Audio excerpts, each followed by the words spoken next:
The first time Shalola saw her mother talking to the rain, she knew they had reached the edge of survival. Abini stood barefoot under the bridge, arms raised, whispering to the thunder, as if it were an old friend. Water poured down her face, washing streaks of mud into the deep lines around her mouth. "They're coming for us, Skolola," she murmured. "The angels said we must stay awake." Skolola didn't answer. She was too busy trying to keep the fire alive, shielding the tiny flame from the downpour with her trembling hands. The smoke burned her eyes, but she refused to cry. At 12 years old, tears were a luxury she'd already learned to live without. Morning came gray and heavy, like the world hadn't quite forgiven itself for existing. Under the bridge, everything smelled of rot and old rain. Skolola folded their threadbare blanket and checked her mother's pulse. Still warm, still alive. Then she gathered their few belongings: a plastic bowl, a cracked cup, a stub of chalk, and a small notebook she'd found in a trash pile months ago. The notebook was her treasure. Its cover was stained and torn, but its pages still held space for dreams. On them, she wrote words she didn't fully understand. Math problems she copied from overheard lessons, poems she invented, and sometimes prayers disguised as stories. "Stay here, Mama," she whispered. "I'll get breakfast." Her mother smiled weakly. "Don't talk to the shadows." "I won't," Shalola promised, though she wasn't sure what her mother meant. The market was already alive by the time Skolola arrived. Vendors shouted over each other, hawking tomatoes, gari, and smoked fish. The air was thick with the smell of diesel and pepper. She darted between stalls, her eyes scanning for anything left behind. Spilled grains, a bruised fruit, half-eaten bread. "Skolola!" The voice came from Auntie Linda, the woman who ran the rice stall near the corner. She was short and round, with kind eyes that could silence an argument and a laugh that always smelled like palm oil. "Morning, Ma," Skolola said quickly, bowing her head. "Did you eat yesterday?" "Yes, Ma," she lied. Auntie Linda sighed. "You and that mother of yours. Come." She handed her a small bowl of jollof rice. "Eat fast before I change my mind." Skolola grinned, clutching the bowl-like treasure. "Thank you, Ma." Linda waved her off. "One day that mouth of yours will get you in trouble. Or maybe save you. I haven't decided which." After eating, Skolola wandered toward the big school on the other side of the road, Queen's Crest International Academy. It was surrounded by tall iron gates and guarded like a fortress. From where she stood, she could see children in neat uniforms laughing in the courtyard. Their shoes gleamed. Their voices sounded like music. She pressed her face to the gate. Through an open window, she could just make out the teacher's voice. 2 + 2 = 4. Now who can explain why? A small hand shot up. Skolola whispered the answer under her breath. "Because numbers like to hold hands," she said softly, smiling at her own secret logic. The guard spotted her. "Hey, you again!" She ran before he could reach her, bare feet splashing through puddles, laughter bursting from her chest. For those few seconds, she wasn't the bridge girl or the daughter of the madwoman. She was a student, and the world was her classroom. By the time she returned to the bridge, her mother was humming a tune, something half-remembered from better days. Skolola set down the leftover rice she'd saved. "Mama, eat something," she said. Abini looked at her as if waking from a dream. "You were gone long." "I was learning," Shalola said proudly. Her mother's eyes softened. "My clever girl. You'll be somebody one day." Skolola smiled. "I already am. I'm your daughter." Abini reached out, brushing a hand over her cheek. "Don't let the world forget your name." "I won't." But as night fell again, the promise felt fragile. Days turned into weeks, and hunger turned into routine. Sometimes they slept without eating. Sometimes her mother vanished for hours, talking to invisible friends, returning with a wild look and shaking hands. Skolola learned to survive by collecting bottles, washing cars, and begging when she had to. Still, every morning, she walked to the school fence and listened. She memorized lessons by sound, fractions, English verbs, geography. The teachers didn't know it, but she was their best student. One afternoon, while crouched behind the fence, she heard something that made her freeze. A girl's voice, soft and frustrated. "I hate this. I don't understand any of it." Peeking through the gate, Shalola saw her, a girl her age in a spotless uniform, staring down at a math notebook with tears in her eyes. "I can help," Shalola whispered before she could stop herself. The girl turned, startled. Their eyes met, the street child and the billionaire's daughter. For a long second, neither moved. Then the girl stepped closer, curiosity replacing fear. "You?" Skolola smiled faintly. "Me." The girl tilted her head. "What's your name?" "Skolola." The girl hesitated, then said, "I'm Jessica." That was the moment their two worlds collided, one built on gold, the other on grit. Neither of them knew it yet, but under that mango tree by the schoolyard, they were about to rewrite both their destinies. Jessica had never met anyone like Skolola. She had seen poor people before. From the back seat of her father's car, behind tinted glass, their faces blurred by distance and motion. But this girl standing barefoot by the fence wasn't a figure passing by. She had a name, a voice, and eyes that didn't flinch when she spoke. "You said you could help?" Jessica asked, holding up her math notebook like a peace offering. Skolola nodded. "Show me the question." Jessica passed the notebook through the gap in the fence. Skolola crouched, balancing it on her knee, her fingers moving fast. "You added instead of subtracting," she said, her voice calm. "The answer is 12. Jessica leaned closer. "You did that in your head?" "It's easy when you see the pattern," Shalola replied, handing the notebook back. "Math is about rhythm. You just need to hear it." "Hear it?" Jessica frowned. "It's numbers, not music." Skolola grinned. "Everything has music if you listen long enough." That first meeting lasted only a few minutes, but something in Jessica's world tilted that day. The next afternoon she came back, this time with 2 sandwiches wrapped in foil. "In case you're hungry," she said awkwardly. Skolola hesitated, pride and hunger fighting inside her. "Thank you," she said finally, "but you have to eat too." Jessica laughed. "Don't worry, the kitchen makes too much food anyway." So they sat, one inside the fence, the other outside, eating and talking. Jessica learned that Shalola's mother was sick, that they lived beneath the bridge, and that she hadn't been to school since she was 10. "But you still learn?" Jessica asked, amazed. "Every day," Shalola said. "When teachers talk loud, I listen. When I find paper, I write it down. I learn from people who don't even know they're teaching me." Jessica stared at her. "You're incredible." Skolola shrugged. "I just don't like forgetting things." "Then I'll come back tomorrow," Jessica said. "You can teach me more." "You don't have to." "I want to," Jessica interrupted. "You're better than my tutors." Skolola laughed, a sound that startled even herself. "Then we'll meet under the mango tree." And that was how their secret began. Each afternoon after school, Jessica slipped away from her driver, carrying her bag and a few extra books. Skolola would already be waiting beneath the mango tree, her chalk-stained fingers tapping the ground like a teacher calling class to order. "Ready?" she'd say. Jessica would nod eagerly, though she didn't always understand half of what Skolola tried to teach her. Sometimes they worked through math. Other days, Skolola recited bits of poetry or explained how the clouds formed after rain. "It's science," she'd say, pointing upward. "Even the sky is a classroom." Jessica began to notice things she'd never seen before. The rhythm of raindrops, the smell of dust after storms, the sound of wind in the mango leaves. "You make everything sound like magic," Jessica said once. Skolola smiled. "That's because learning is magic. It's the only kind that's real." As weeks passed, their bond deepened. Jessica brought books and spare notebooks from her house. Skolola brought questions that made Jessica think harder than any teacher ever had. "Why do some people live in houses and others under bridges?"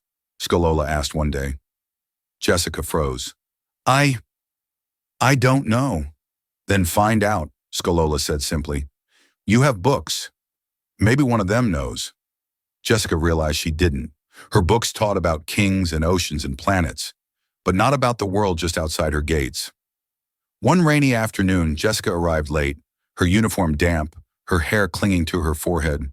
Skolola was already there, soaked to the bone but smiling. "You came," Skolola said. "Of course," Jessica replied, pulling her umbrella closer to cover them both.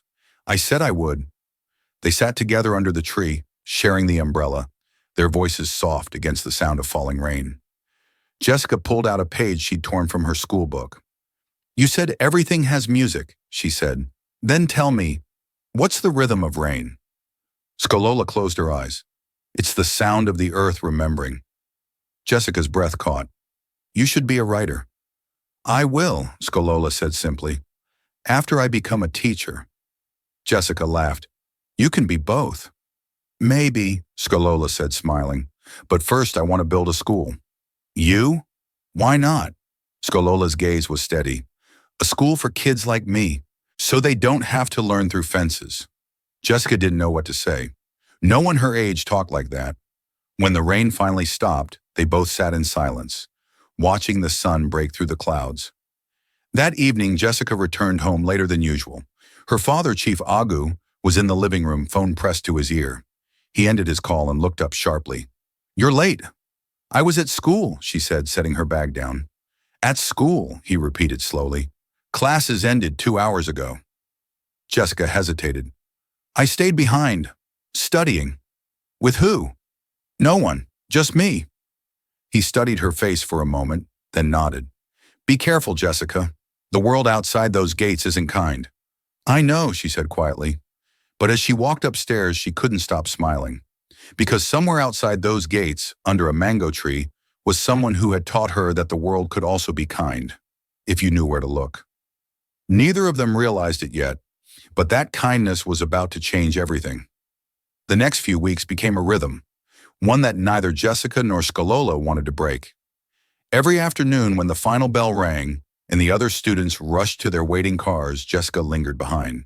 She would pretend to tie her shoe or check her locker until the courtyard emptied, then slip quietly through the side gate toward the mango tree. Skolola would already be there, notebook in hand, her face glowing with the kind of joy that came not from wealth, but from purpose. "Ready for today's lesson?" Skolola would say, smiling like she'd been teaching for years. Jessica would nod eagerly, sitting cross-legged on the dry grass, and together they built a world of their own, one where math was rhythm, words were spells, and friendship was the only rule that mattered. "Why do you always write so small?" Jessica asked one afternoon, leaning over Shalola's notebook.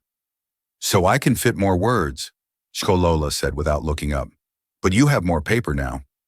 Skolola smiled faintly. "Old habits die hard. When you learn with scraps, you learn to make every inch count." Jessica watched her for a moment. "You're really smart, you know." Skolola shrugged. "I just love learning. It makes me feel bigger than where I am." Jessica tilted her head. "And where are you?" "Between what was and what could be," Shalola said softly.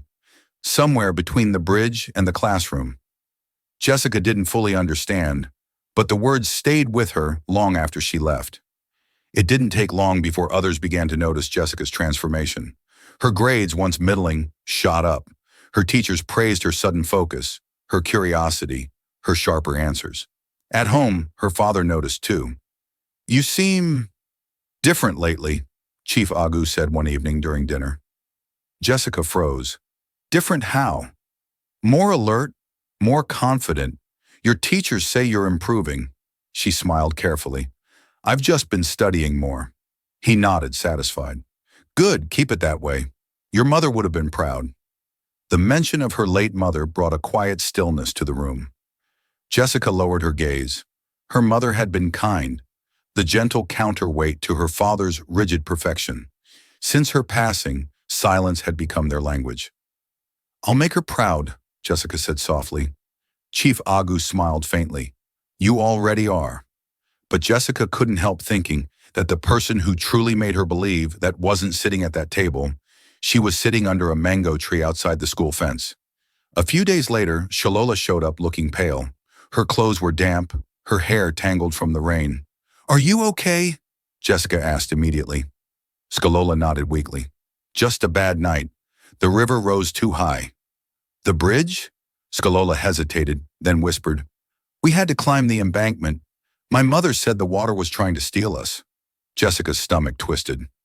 "You can't stay there. It's dangerous." "Where else would we go?" Jessica opened her mouth but said nothing. She had never thought about not having somewhere to go. Here, she said finally, rummaging through her bag. She pulled out a packet of biscuits and a small blanket. Take these. Shkolola looked at them, eyes wide. Jessica, I can't. You can, Jessica said firmly. And you will. You're my friend. Something flickered in Sholola's face, a mix of surprise, gratitude, and something deeper. Thank you, she whispered. Over time, their lessons began to shift. Jessica started teaching too, about things Shkolola had never seen: snow, airplanes, Shakespeare. They traded worlds like currency. Shkolola taught Jessica how to see meaning in numbers, in beauty and dust. Jessica taught Shkolola how to pronounce Renaissance and dream beyond the bridge. One afternoon, Shkolola asked, "Do you think your father would be angry if he knew about me?" Jessica hesitated. He wouldn't understand. Because I'm poor? Jessica's silence was answer enough. Shkolola looked down at her chalk-stained fingers. That's okay. Most people don't. Jessica reached through the fence, gently touching her hand. Then I'll understand enough for both of us. For a moment, the world felt small and safe, as if the universe itself had paused to watch two girls rewrite the boundaries of friendship. But peace never lasts long when worlds are built on secrets. One afternoon, as they studied together, the sound of a car engine rumbled nearby. Shkolola froze. Jessica turned, and her blood ran cold. It was her father's car. Chief Agu stepped out, phone in hand, speaking sharply to someone. He was headed toward the school gate. Hide, Jessica whispered. Shkolola ducked behind the tree, clutching her notebook to her chest. Jessica tried to act natural, walking toward the main path, but her heart pounded in her chest. Jessica, her father called, spotting her. What are you doing here alone? Just, reading. He frowned. By yourself? Yes. He scanned the area, his eyes narrowing toward the mango tree. What's that movement? Jessica froze. Probably a cat. Before she could stop him, he walked toward the tree. And there, crouched in the dirt, was Shkolola, barefoot, trembling, clutching her chalk. The world seemed to stop. Chief Agu stared at her, his expression unreadable. Who is this? Jessica opened her mouth, but no sound came out. Shkolola rose slowly, meeting his gaze with quiet dignity. I'm her teacher, she said softly. For a heartbeat, no one breathed. Then Chief Agu said, his voice low and stunned. Her teacher? Jessica's throat tightened. Daddy, please. But the damage was done. The worlds they had built, fragile, beautiful, forbidden, had just collided. For a long, tense moment, no one spoke. Chief Agu's sharp gaze moved from Sholola's trembling hands to his daughter's pale face. The silence between them was as heavy as the Lagos humidity. Your teacher? He repeated slowly, his tone a mix of disbelief and irritation. Jessica swallowed hard. She's been helping me with math. He blinked, incredulous. You mean to tell me this girl, he gestured towards Shkolola, her bare feet dusted red from the soil, is teaching you? Shkolola didn't flinch. Her voice came quiet but clear. She learns fast, sir. Chief Agu turned fully toward her now, studying her like a puzzle that didn't fit anywhere. What's your name? Shkolola, sir. Shkolola what? Just Shkolola. The man frowned. Where do you live? Under the bridge near Third Mainland, she said simply. With my mother. Jessica's breath hitched. She'd never heard Shkolola say it out loud before. The words fell heavy, unvarnished, unashamed. Chief Agu exhaled slowly, his jaw tightening. Jessica, get in the car. But now.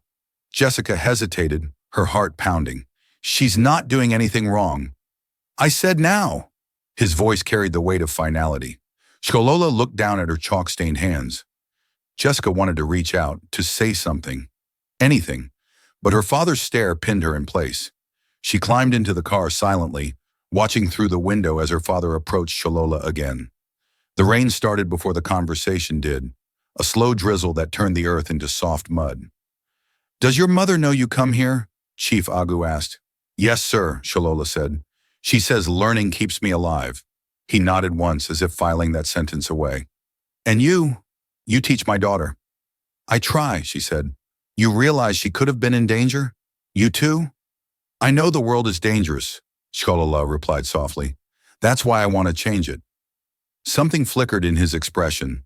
Surprise, maybe admiration. But it vanished quickly. Go home, he said. Don't come here again. Then he turned and walked back to his car. That night, Jessica's world felt smaller than ever. Her father hadn't yelled. He didn't need to. His silence filled every corner of the mansion like a storm waiting to break. During dinner, he finally spoke. I don't want you seeing that girl again. Jessica froze, her fork halfway to her mouth. Why? Because she doesn't belong in your world. She's not dangerous. I didn't say she was. His tone was even, deliberate. But you're a child. You don't understand how cruel life can be. Jessica pushed her chair back. She understands it better than you ever will. Jessica! She stood, tears stinging her eyes. She's smart, kind, and she believes in something.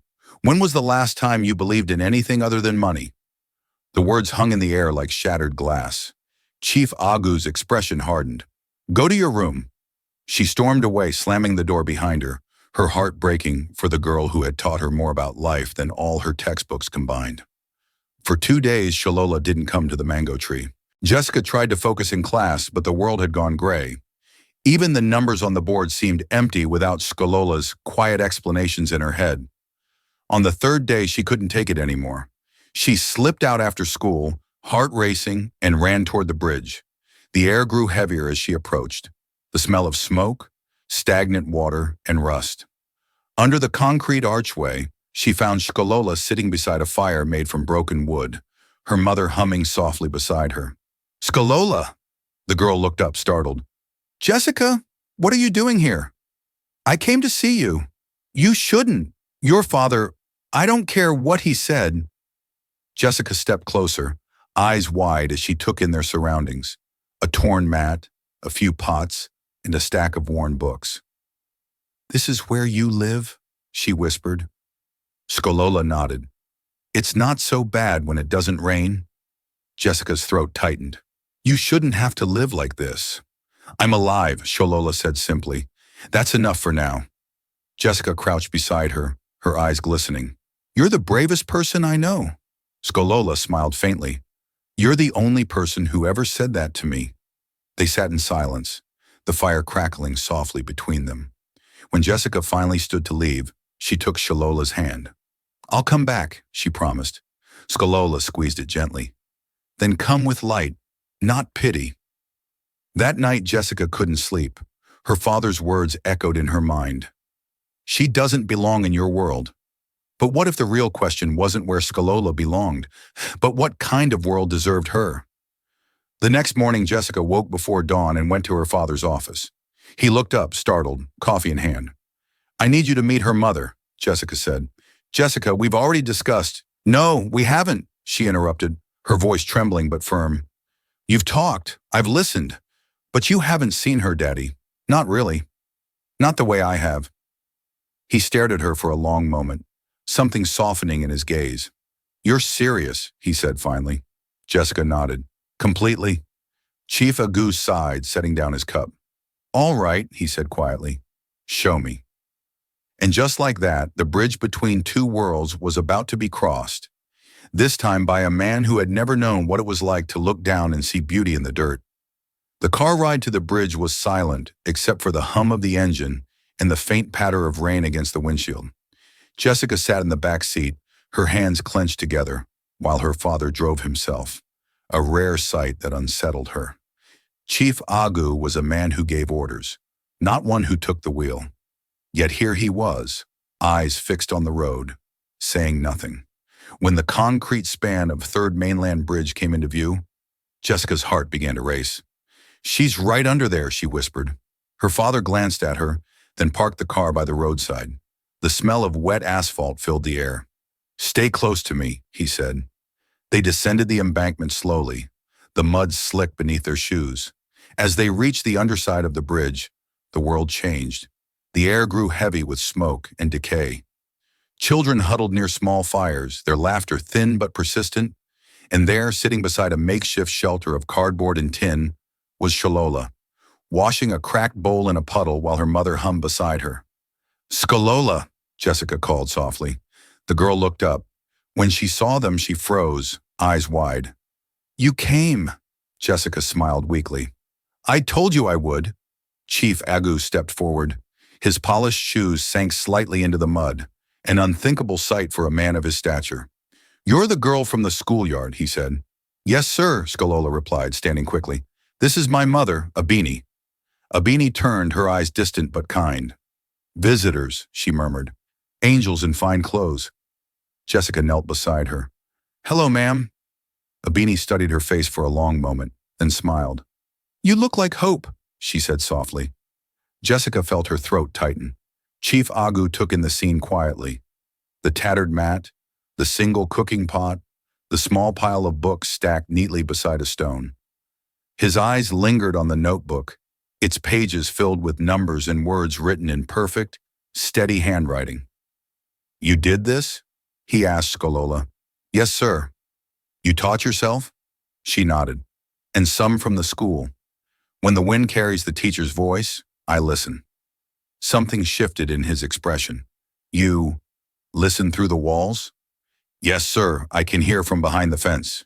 He stared at her, struck silent by the simplicity of her truth. Jessica broke the silence. Daddy, she helps me understand things my tutors couldn't. She's not just smart, she's special. Abini's soft laughter cut through the air. My daughter is made of light, she said dreamily, even when we sleep in shadows. Chief Agu's composure cracked slightly. How long have you lived here? All my life, Sholola said, since before I can remember. He exhaled slowly, as if something inside him was caving in. You shouldn't have to. They stayed for nearly an hour. Chief Agu asked questions. Sholola answered carefully. He listened as she described scavenging for chalk, memorizing lessons she couldn't afford to attend, and writing by candlelight when the city slept. When it was time to leave, Jessica clung to her friend. I'll come back, she whispered. Skolola smiled faintly. Don't promise what your father might forbid. But to her surprise, Chief Agu spoke. You'll see her again, he said quietly. Both girls turned to him in shock. Abini looked up from her humming. An angel changing shape, she murmured almost to herself. Chief Agu didn't answer. He only looked at Sholola, really looked, and something unspoken passed between them. A recognition, perhaps, of the same hunger that once burned in him long ago before wealth dulled its edge. That night back at the mansion, Jessica found her father sitting alone in his study. The lamp cast soft gold across his face. You saw her, Jessica said. He nodded slowly. Yes? Well? He leaned back in his chair, exhaling. She's remarkable. The kind of child who deserves the world's attention, but gets its neglect instead. So help her, Jessica said quickly. You can, Daddy. You have the power to. Chief Agu rubbed his temple. Helping people isn't as simple as opening your wallet. Then open your heart, Jessica whispered. Her words hung there, fragile and daring. Finally, he sighed. We'll start small. Her mother needs medical attention. I'll make arrangements tomorrow. Jessica smiled, relief flooding her. Thank you. Her father looked up at her, his expression softer than she'd seen in years. You remind me of your mother when you speak like that. Jessica blinked back tears. Then maybe she's still here. By morning, a private ambulance arrived beneath the bridge. Skolola stood frozen as men in white coats carefully lifted her mother into the vehicle. Where are you taking her? She cried. Jessica stepped forward, holding her hand. To a hospital, somewhere safe. My dad's helping. Abini's voice was faint but peaceful. The angels have wheels now, she murmured. Skolola pressed a hand to her mother's arm. Mama, I'll come soon. You already walk with light, her mother whispered before the doors closed.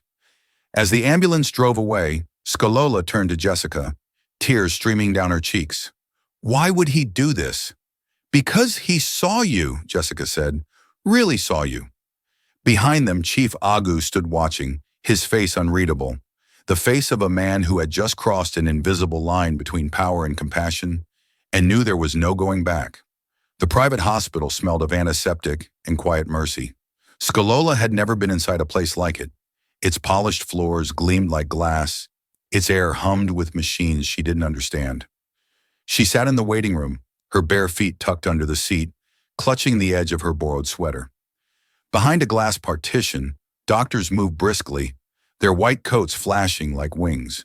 Her mother was in one of those rooms now, asleep for the first time in days, her wild mutterings replaced by the steady rhythm of a monitor. Jessica sat beside her, holding 2 steaming cups of cocoa. "They said she'll be fine," she whispered. Skolola nodded numbly. "She hasn't been fine in years." "But she's safe now," Jessica said. "My dad's paying for everything." At that, Skolola looked up. "Why?" Jessica blinked. "Because he wants to help." "People don't help without wanting something." Jessica frowned. "You really think that?" Sholola looked down. "When you live under bridges, you learn not to believe in free things." Chief Agu stood near the doorway, watching them through the glass. He wasn't sure what struck him harder, the frail girl sitting barefoot in his daughter's coat, or the sight of Jessica, so fiercely protective of her. He had made empires rise and competitors fall, but nothing in his life had prepared him for this, a child teaching his own daughter lessons that no tutor ever could. When he walked in, both girls turned. "Mr. Agu," Shalola said quickly, rising to her feet, "thank you for helping my mother. I'll find a way to pay you back." He shook his head. "You owe me nothing, child." "But I can work," she said, desperate. "I can clean or—" "You misunderstand," he interrupted gently. "You're not in my debt. I only did what any decent man should have done long ago." Shkolola hesitated, unsure if she was allowed to believe him. He gestured toward the hallway. "Come, I want to show you something." They walked down the corridor together, Jessica trailing behind. Chief Agu stopped beside a small room with large glass windows. Inside, 3 children sat around a table, writing carefully on bright white paper. "This is the hospital's learning center," he explained. "Children of patients come here while their parents recover."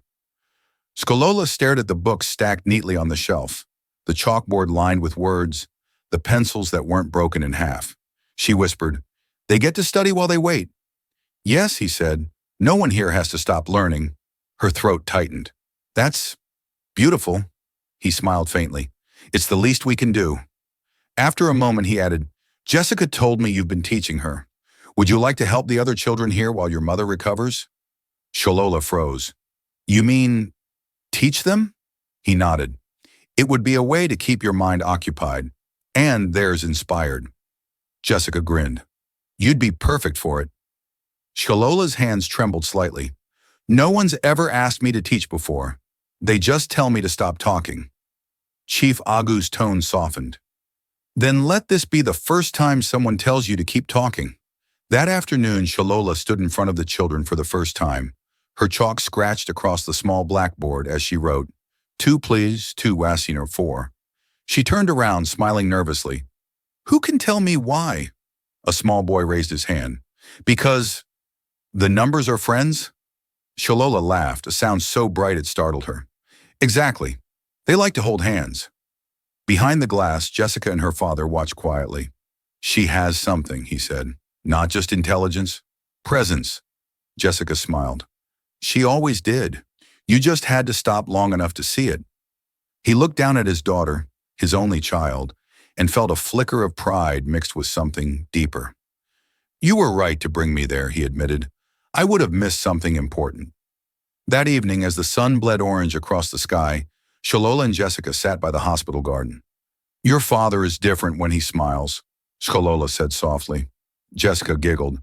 "That's because he doesn't do it often." Skolola traced patterns on the dirt with her finger. "You're lucky. He listens to you." Jessica thought for a moment. "He didn't used to, but now, I think he's remembering how." They fell into a comfortable silence, broken only by the rustle of palm leaves and the distant laughter of children from the learning room. 2 weeks later, the doctors declared Abini stable enough for rehabilitation. When Sholola heard the news, she cried for the first time in years. Not from fear, but from relief so powerful it left her trembling. Chief Agu arranged for her mother to stay in a private care home. When Sholola tried to protest again, he simply said, "Let me do this for her, and for you." Jessica squeezed her hand. "You're family now." "Family?" Skolola whispered, almost afraid to say it out loud. Jessica nodded. "The kind you choose." Sholola looked out the window where the sun dipped low behind the city skyline. For the first time in her life, she felt the bridge beneath her start to crumble.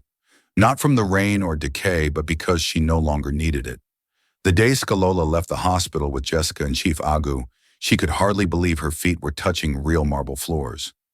The man she once feared now stood beside her, handing her a small envelope. Inside was an official-looking letter printed on thick paper. She turned it over carefully. "What is it, sir?" "It's your acceptance letter," he said, smiling faintly. "Queen's Crest Academy has agreed to admit you on a full scholarship. You'll start next week." Skalola's heart stopped. "But that's Jessica's school." Chief Agu nodded. "And now it's yours too." Her eyes widened. "Sir, I don't have uniforms or shoes or—" "You'll have everything you need," he interrupted gently. "All I ask is that you do what you've always done. Learn." Tears welled up in her eyes. "I don't know how to thank you," he smiled. "You just did." The first morning at Queen's Crest felt like stepping into another universe. The air smelled of perfume and pencil shavings. The students moved like a stream of color. Pressed uniforms, shiny shoes, polished confidence.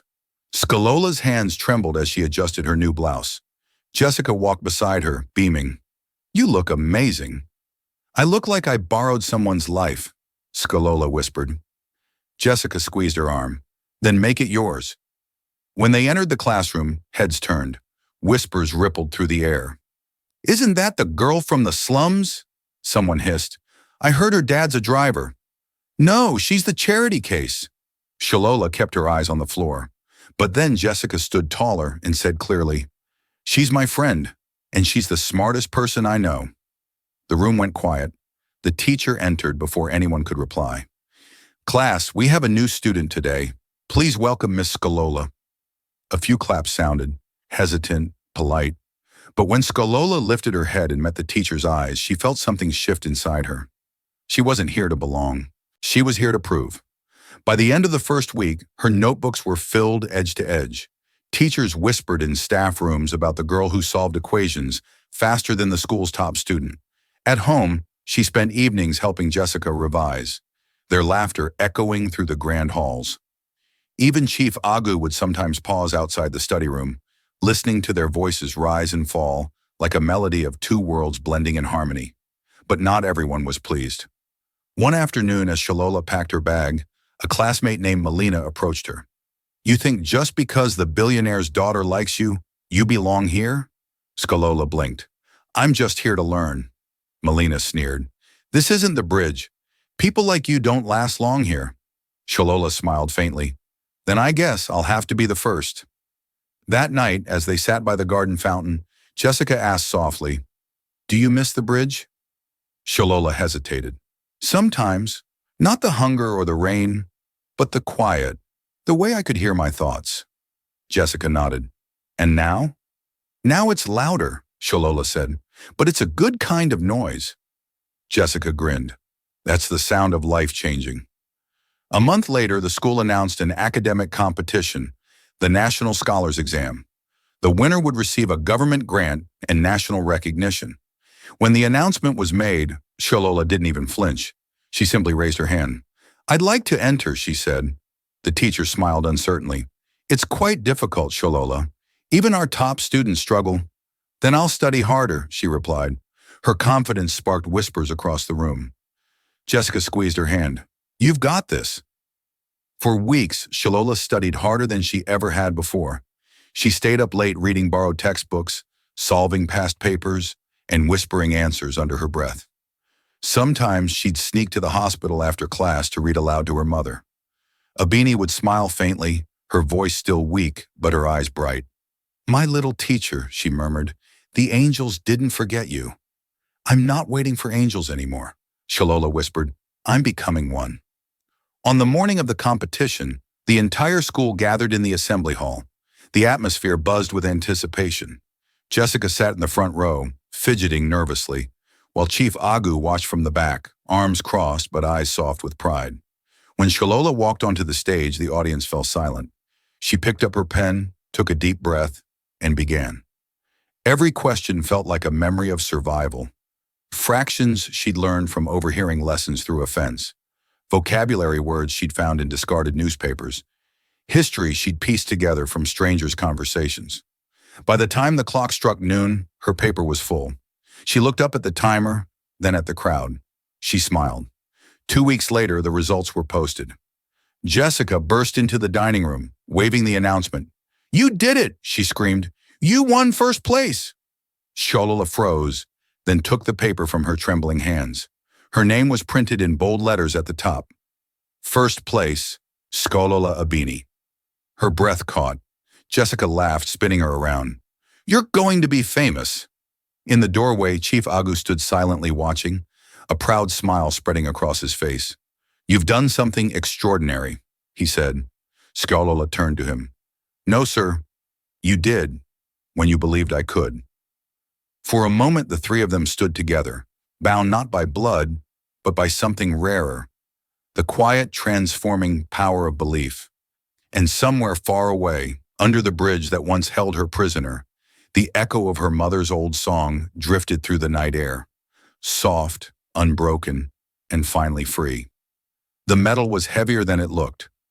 Skolola turned it over in her palm, its surface gleaming gold beneath the courtyard sunlight. Engraved across its face were words she'd never imagined would one day belong to her. National Scholars Champion. Jessica leaned over, grinning. "You realize you just made history, right?" Sholola laughed softly, shaking her head. "History belongs to important people," Jessica smirked. "Then congratulations, Miss Important." They both burst into laughter, the sound echoing through the school courtyard where students now watched Sholola not with suspicion, but awe. The girl from under the bridge had become a symbol of grit, of brilliance, of hope. Still inside, Sholola felt small in the face of everything changing around her. The celebration that evening at the Agu mansion was unlike anything she'd ever seen. The house shimmered with lights, tables overflowed with food she couldn't pronounce, and strangers in expensive clothes approached her like she was a rare discovery. "She's the girl we saw on the news," one guest whispered, "the one who came from nothing." "She must be gifted," another said, as if she were a science experiment rather than a person. Skolola smiled politely, clutching the edge of her new dress. Jessica stayed close, intercepting questions when she could. "Just breathe," she whispered. "They mean well." "I know," Skolola said softly. "It just feels strange being looked at." "Get used to it," Jessica said, nudging her gently. "You've earned this." Across the room, Chief Agu was in conversation with a group of officials, his usual composure softened by unmistakable pride. When he finally approached Sholola, his smile was warm, fatherly. "You've brought honor to the school," he said, placing a hand on her shoulder. "And to me." She blinked, startled. "To you," he nodded. "You reminded me why I started building. Not just buildings, but opportunities." Her eyes glistened. "You built bridges, sir. I just crossed one." He chuckled. "And I suspect you'll build the next one yourself." The following week, Sholola visited her mother at the rehabilitation home. The nurses smiled as she entered, greeting her like a local celebrity. But all the noise faded when she saw Abini sitting in the courtyard, a blanket over her knees, humming to a bird perched on the railing. "Mama," she called softly. Abini turned, her eyes clearer now than they'd been in years. "My daughter," she said with a smile that could mend broken glass. "You came." Skolola knelt beside her, taking her hands. "Always." Abini's fingers brushed the gold medal around her daughter's neck. "So this is the light I saw in my dreams," she whispered. "You've caught it." Sholola laughed through tears. "I didn't catch it, Mama. You gave it to me." They sat together in the garden, watching sunlight filter through the trees. "When I was sick," Abini said quietly, "I thought the world had forgotten us, but you made it remember." Skolola rested her head against her mother's shoulder. "I didn't do it alone. Jessica helped. Chief Agu, too." "Ah," Abini smiled, "the man with tired eyes.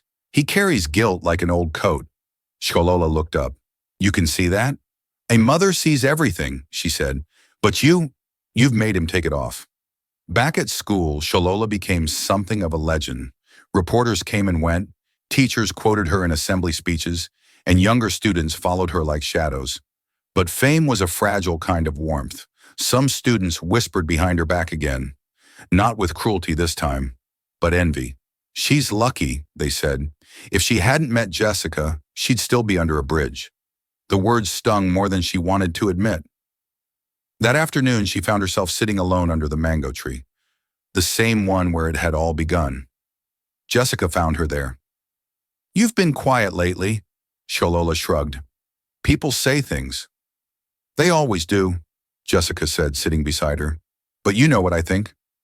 "What?" "You weren't lucky. We were to find you." Skolola smiled faintly. "You always know what to say."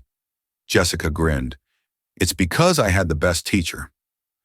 Weeks passed, and one morning Chief Agu invited them both into his study. The room smelled faintly of leather and coffee. On his desk lay a thick file stamped with the seal of the Ministry of Education. "I've been working on something," he said. "A scholarship fund for children who've never had the chance to study." Jessica's eyes lit up. "Like Skolola?" He nodded. "Exactly like her. I want her to be its ambassador, the face of the project." Skolola's mouth fell open. "Me?" He smiled. "Who else could show them what's possible?" She stared down at her hands, overwhelmed. "I don't know if I'm ready." He shook his head. "You've been ready since the day you picked up that first piece of chalk." Jessica clapped her hands. "This is perfect. We'll call it the Light Initiative." Sholola laughed. "That's what Mama used to call me. Her light." "Then it's settled," Chief Agu said. "The Light Initiative it is." That night, Sholola stood on the mansion balcony, gazing at the city lights stretching endlessly below. She thought of the bridge, of the nights she'd studied by candlelight, of every voice that told her to stop dreaming. And then she whispered into the wind, "Thank you, for the hunger that made her work, for the pain that made her kind, for the strangers who became family." She looked toward the horizon, where the first stars began to appear.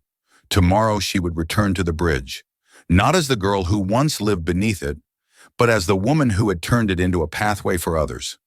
The first time Sholola stood on a stage as a public speaker, her hands trembled. The auditorium was packed. Students, journalists, politicians, teachers, all gathered for the launch of the Light Initiative. Banners hung from the ceiling, bright and hopeful. Education for every child.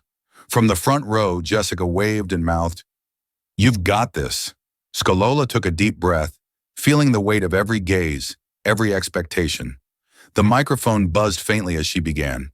"My name is Sholola Abini," she said, her voice soft but steady. "A few years ago, I sat behind a school fence and listened to lessons I was never meant to hear. Today, I stand inside a room full of people who believe that no child should be left outside those gates again." The crowd was silent, spellbound. She continued, her voice gaining strength. "I didn't get here because I was special. I got here because someone saw me, because kindness can be as powerful as knowledge, and belief can change more than just one life. It can rewrite generations." Applause filled the hall, thunderous and unstoppable. Jessica leapt to her feet, clapping until her palms ached. And in the back of the room, Chief Agu stood motionless for a moment, his chest rising with quiet pride. When the applause finally died down, Sholola added softly, "The Light Initiative isn't about me. It's about us. Every child who has ever felt invisible, every parent who has ever prayed for a chance. Together, we are going to change what's possible." The hall erupted again. Cameras flashed. Somewhere in that sea of noise, the bridge girl who once whispered to herself in the dark was now being heard by the world. After the event, reporters swarmed around her. "Miss Abini, how does it feel to have your story inspire so many? Will you pursue politics or continue with your studies? What message do you have for other children in poverty?" She smiled at each question, answering with grace and humility, but inside she felt dizzy with disbelief. When the crowd finally dispersed, she found Jessica waiting with 2 bottles of soda. "Here," Jessica said, handing one over, "for the most famous girl in Lagos." Skolola laughed. "Fame isn't real. Tomorrow someone else will be the headline." Jessica raised her bottle. "Then we'll just keep making headlines until the world learns your name." They clinked bottles together. Later that night, Sholola sat in Chief Agu's study, surrounded by stacks of files and glowing computer screens. He looked exhausted but content, his glasses perched on the edge of his nose. "You were brilliant today," he said. "Thank you, sir." He gestured to the folders. We've already received hundreds of applications. Children from across the country, some even from other nations in West Africa. You've started something larger than any of us imagined. She smiled shyly. We started it, sir. He leaned back, studying her. You remind me of myself when I was young, except you've already learned something it took me a lifetime to understand. What's that? She asked. That power without compassion builds walls, but compassion builds bridges. Skolola felt tears sting her eyes. You built mine, she whispered. He shook his head. No, Skolola. You walked across it. The next morning, Skolola returned to Queen's Crest Academy to finish her final term. Despite her growing recognition, she never missed a class, never arrived late, never stopped taking notes. Her classmates now treated her with respect and sometimes awe, but she never acted differently. When one of them struggled in math, she stayed behind to help. When the janitor's son needed books, she brought extras. You're too kind for your own good, Jessica teased one afternoon. Skolola smiled. Kindness is never wasted. It always finds its way back. Jessica tilted her head. You really believe that? I have proof, Skolola said. You. As the months passed, the Light Initiative grew rapidly. Local sponsors joined, new learning centers opened, and the first batch of scholarship students were enrolled. Skolola spent her weekends visiting schools in poor districts, carrying boxes of books, shaking hands with children who reminded her of herself. Some called her Teacher Skolola, others Miss Light. In one dusty village, a little boy tugged on her sleeve and asked, Did you really live under a bridge? Yes, she said. He frowned. Wasn't it scary? It was, she admitted. But fear teaches you something important, that you're still alive and that you still have something worth fighting for. The boy nodded solemnly. I want to be brave like you. She knelt to meet his eyes. Then start by being curious. Brave hearts and curious minds can change the world. One evening, while reviewing applications in her room, Skolola received a call from the hospital. Her heart stopped for a moment before the nurse's voice reassured her. Don't worry, dear, the nurse said. It's good news. Your mother's ready to go home. The next day, when Abini stepped out of the hospital gate, Skolola was waiting with open arms. Mama, she said through tears, you're free. Abini held her close. We both are. Jessica drove them back to the mansion, where Chief Agu waited by the entrance. When he saw them, he smiled and said simply, Welcome home. For a brief, shining moment, everything felt complete. That night, the four of them, Chief Agu, Jessica, Skolola, and Abini, shared dinner together under the stars. Laughter filled the air, soft and full of life. At one point, Abini looked around the table and said, This is what heaven must feel like. Skolola reached across and took her hand. No, Mama, she said, her voice trembling. This is what family feels like. Jessica raised her glass of juice. To family, she said. To light, Chief Agu added. To the bridge that brought us here, Skolola whispered. And somewhere beyond the garden walls, the city lights flickered like stars that had finally come down to earth, shining for the girl who once studied through fences, and for the countless others she was now helping climb over them. Years later, Lagos no longer looked the same. The bridge that once sheltered Skolola now stood above a transformed landscape, a mural painted along its pillars, depicting a barefoot girl holding a book, her gaze turned toward the sunrise. Beneath it, laughter echoed from children attending the Light Foundation Academy, the school Skolola had built from the dream that once kept her alive. The air was thick with sound, recited lessons, clattering chalk, and the rhythm of futures being rewritten. At the gate, a tall woman in a white dress stood quietly, watching it all with a soft smile. Madam Light, one of the teachers called, approaching with a grin. The new batch is ready to begin. Skolola turned. Her smile deepened. Let's make sure they never have to learn through fences. Inside, the classroom smelled of chalk and hope. Bright murals covered the walls, maps, alphabets, equations, and the desks were filled with faces that reminded Skolola of herself at every age. Curious, hungry, unbroken. She walked between rows, stopping beside a girl struggling with a math problem. Try it this way, Skolola said gently, sketching numbers in the air. See? It's not about remembering, it's about seeing.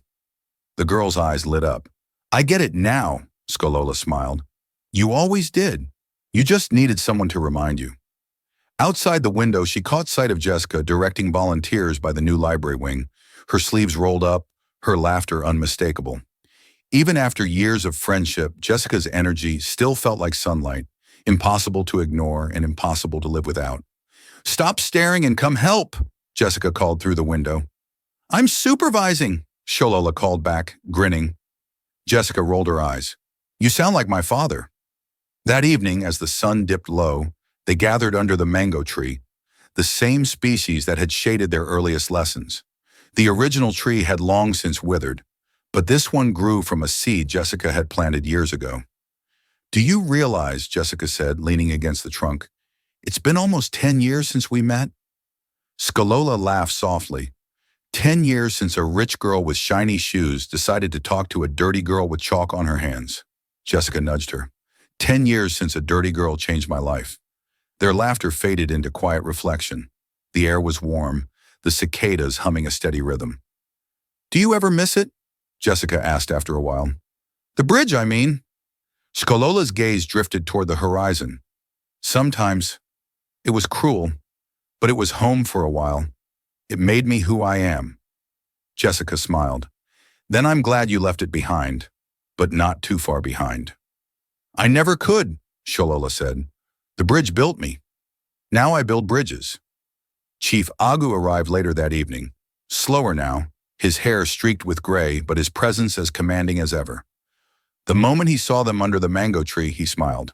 You two haven't changed, he said. Jessica ran up to hug him. You're early. I couldn't miss tonight, he said, patting her head. Then he turned to Skolola. The governor confirmed it this morning. You're receiving the National Humanitarian Medal. Skolola froze. What? Jessica squealed. You're kidding, he chuckled. She'll receive it next week at the State House for her work with the Light Foundation. Skolola's eyes filled with disbelief. I don't deserve that. Chief Agu smiled gently. Child, if anyone does, it's you. Jessica threw her arms around her friend. You're going to make me cry. Skolola laughed through tears. You cry every time I do anything, because you make everything feel like the ending of a movie. Later that night, after the celebration had quieted and the others had gone inside, Sholola sat on the veranda with her mother. Abini was older now, her hair white as moonlight, but her voice still carried the calm wisdom of storms survived. I saw the children today, she said. They looked like sunlight after rain. Skolola smiled softly. They're the reason I wake up every morning. Her mother took her hand. And who wakes you up, my child? Sholola thought of Jessica, of Chief Agu, of every child who called her teacher. Then she looked up at the stars. The world does, she said. It whispers that there's more to do. Abini nodded. You've turned pain into purpose. That's a kind of miracle. Skolola laughed quietly. No, Mama. It's just love wearing work clothes. Her mother chuckled. Then keep working, my daughter of light. The world still needs its glow. The day of the ceremony arrived. Cameras flashed as dignitaries filled the hall. When Skolola stepped onto the stage, applause rose like thunder. She took the microphone, the metal gleaming against her chest. I accept this, she began, not for myself, but for every child who once thought they were invisible, for every teacher who believed without reward, and for every parent who prayed for a door to open. She paused, her voice thick with emotion. Once I learned through a fence. Now I live to tear them down. The audience rose to their feet. Jessica cried openly in the front row, while Chief Agu stood tall beside her, eyes glistening. Abini clapped softly, her smile radiant. Skolola bowed her head in gratitude, and for a brief moment, she could almost hear the rain beneath the bridge again, the sound of the past fading into something gentler, something whole. That night, back at the Light Foundation Academy, the classrooms glowed with soft yellow light. The children were asleep, their books still open on their desks. Skolola walked the halls quietly, her steps light, her heart full. She paused by a window, watching the moon reflect off the river below, and for the first time in a long time, she whispered a prayer. not of need, but of thanks. For the bridge that held me, she murmured, for the rain that taught me, and for the light that never left. Then she smiled, turning toward the distant laughter of the students who would one day outgrow her, just as she had outgrown the bridge. The world had once shut its gates. Now she was holding them open.